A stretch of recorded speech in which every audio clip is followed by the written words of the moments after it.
I'm Tim Worley. We have a beef cattle farm here in Lester, North Carolina. I'm his wife, Sonia. We've been married 27 years. This was my home place. My grandparents bought the farm, and we've always had beef cattle, had Burley tobacco in the past, and we've raised our boys here. I'm Tucker Worley. I was raised here on the farm, and I grew up here all my life. We have a cow-calf operation. We calve about 3/4 of our cows in the fall and calve the other quarter of them in the spring. We just we wean our calves and precondition the calves and then sell them. And we keep about 15 replacement heifers every year. Our cow-calf herd is mostly Angus. We have a little bit of Simmental cross in some of our cows, but most of our cows is primarily Angus cows. The longhorn cow that you see,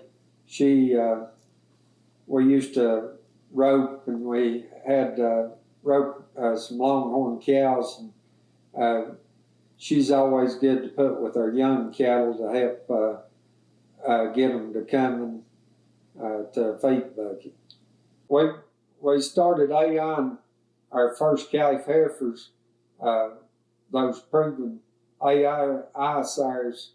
We found out that their calves come small, and we've had very little trouble pulling their calves, but we also try to AI some of our mature cows so that we can improve our genetics. And we normally have been putting sex semen in our mature cows to where we could keep replacement heifers.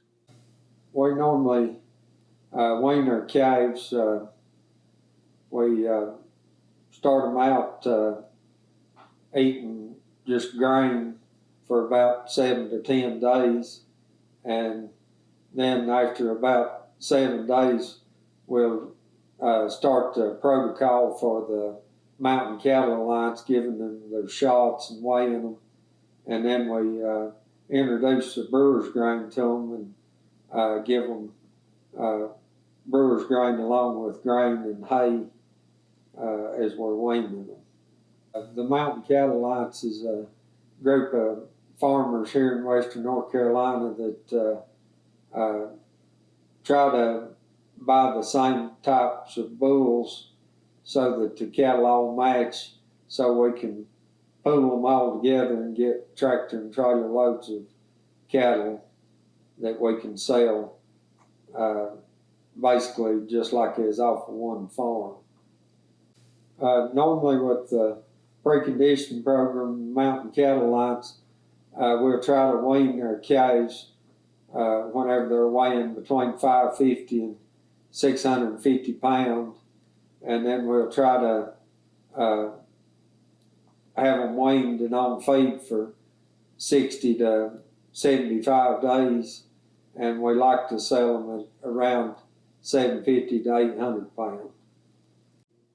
With the Mountain Cattle Alliance, we use the protocol for the shots are Vision 7 and Vista once, and then we worm with injectable Decamax, and also do oral Safeguard.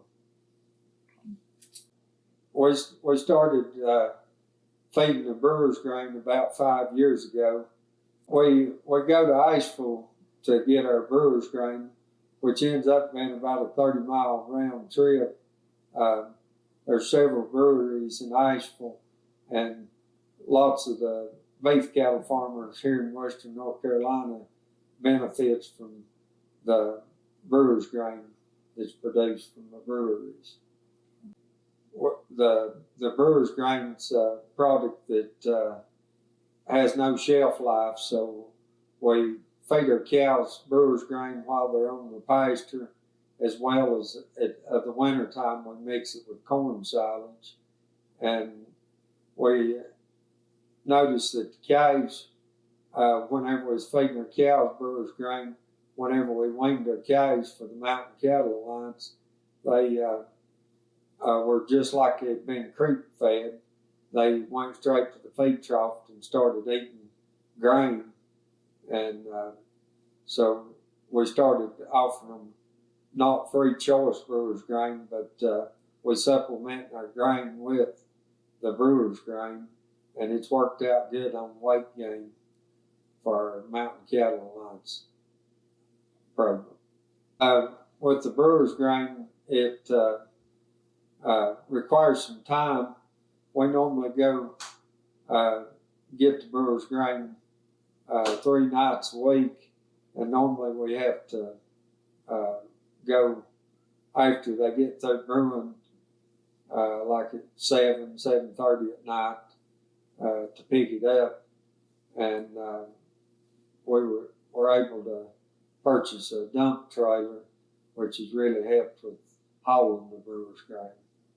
Normally we pick up 4 brews in our dump trailer, which is 4 tons of dry grain, but after it's cooked and the water's in it, it's probably about 8 tons of brewer's grain. We pick up the brewer's grain 3 times a week because we've got 2 other neighbors that are farmers that pick up at the same place, and we try to make the schedule out to where everybody's able to get brewer's grain and be able to feed the grain before it goes bad. Picking up a brewer's grain, if I had to pick up brewer's grain every night, there'd probably no way that I could be able to make that work and get all the other farm work done. Till it's really good that we're able to partner with our neighbors on picking up the brewer's grain. Probably one of the biggest benefits I've seen with feeding the brewer's grain is that our pastures, we're probably running 25% more mama cows on our pastures of the summertime because of feeding the brewer's grain. It really makes the grass, it really stretches the grass. I feel like wet brewer's grain has really been beneficial to my cow herd.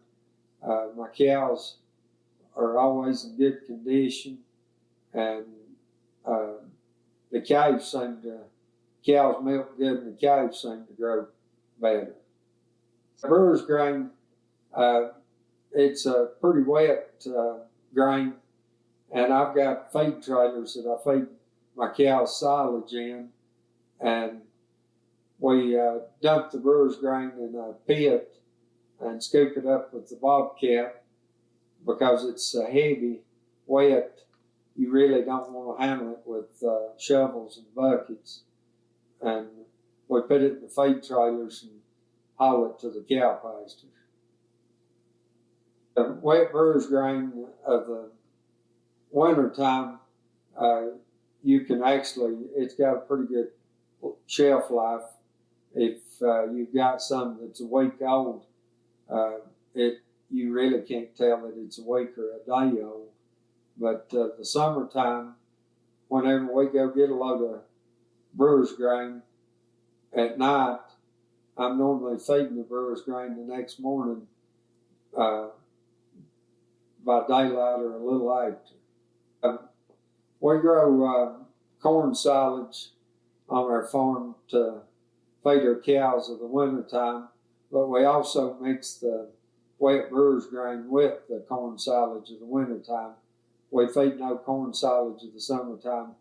The brewer's grain pretty much takes care of that. And we also, on our cornfields, we grow wheat and crimson clover that we mow and roll the wheat and wrap it and feed it of the winter. And we started growing the crimson clover. My son got into the honeybees, and we found out that crimson clover really boosts the honeybees of the early spring and also helps put nitrogen in our ground. Before we started getting the wet brewer's grain, we were growing approximately 20 to 25 acres of corn silage each year, and by getting the wet brewer's grain, we've been able to almost cut our corn silage in half. I like the crimson clover in our cover crops for the simple fact that it gives a good early pollen flow and early nectar flow that's right after the maples, and just keeps the bees building up for our true honey flow where we can harvest that surplus of honey.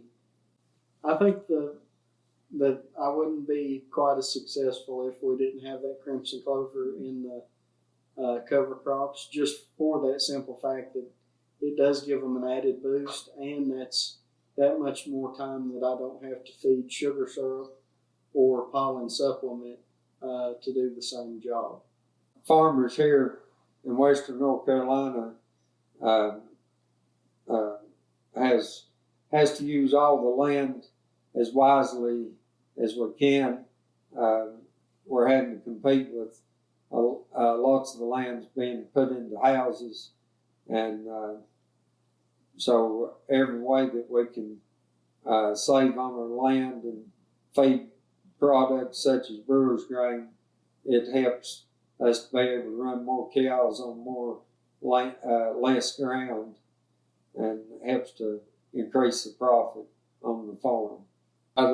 The farming, we've always raised beef cows, but it seems like with the farming, we've always tried to raise our kids through the farming, and it's been a good tool to raise our two boys. Do better next year. Yeah, we'll do that.